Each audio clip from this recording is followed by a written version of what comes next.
Before I came to Islam, my life was really kind of focused on drink, drugs, having fun. The whole kind of purpose of life was just to have fun, have a laugh. And it's just a way of kind of making your life bearable until you die. I tended to kind of be in a kind of heavy metal crowd, hanging around a lot of people with similar interests, which weren't always the best company to keep. My first experience of seeing Muslims was the 9/11 attacks. I remember I was quite young at the time and I wasn't completely aware of what was going on. In fact, I ran to one of my friends after seeing the news report and I told him that the tourists had declared war on America because I'd never heard of terrorists before.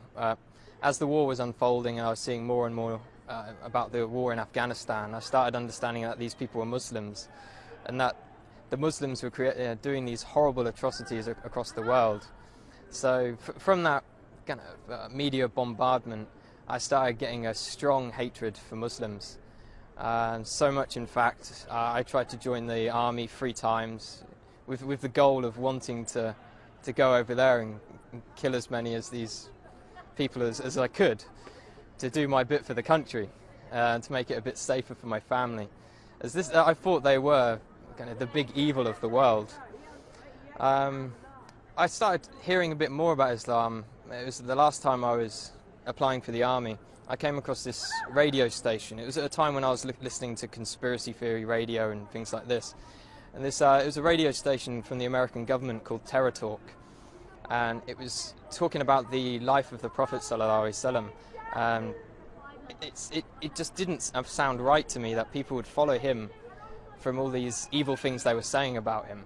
So I started to question what Muslims believed at that time. I was on a spiritual search anyway. At the time I was looking into Norse mythology and paganism, and one of my friends turned to me and said, before you decide on this paganism thing, have a look around a bit more. So I came across kind of Muslims on the internet. I think one of the first people I saw on the internet was Baba Ali, and he broke the stereotype of Muslims for me. I was surprised that there was this guy who was funny and he was very laid back. He wasn't with a big beard shouting, kill the kafir and all this kind of stuff. And then I eventually picked up the Quran from my college.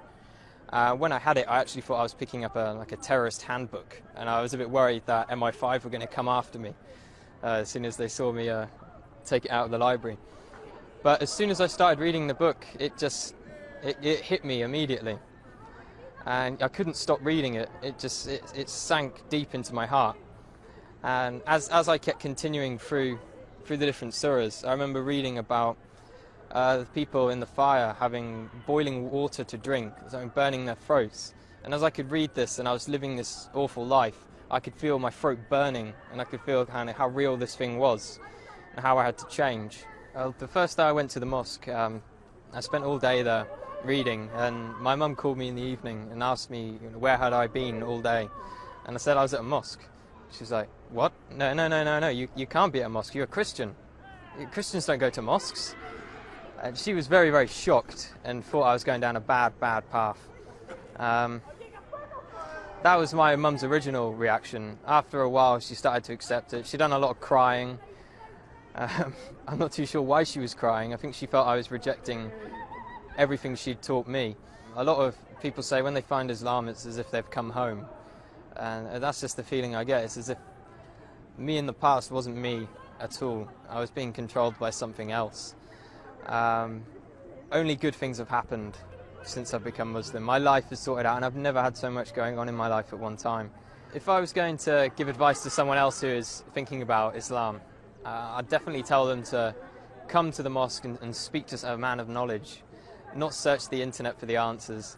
There are some good things on the internet, but when you don't know anything about Islam, you can't judge what is right and what is wrong. So it's much better to speak to someone, spend time with the Muslims. I spent many weeks in their company, and you get an understanding of who they are and what kind of quality of people they are. Don't be afraid of what your family think. I've had many people, and myself as well, was worried about what my parents would think. And at the end of the day, Islam is for you, it's for you. You can just hope the best for your parents will come afterwards.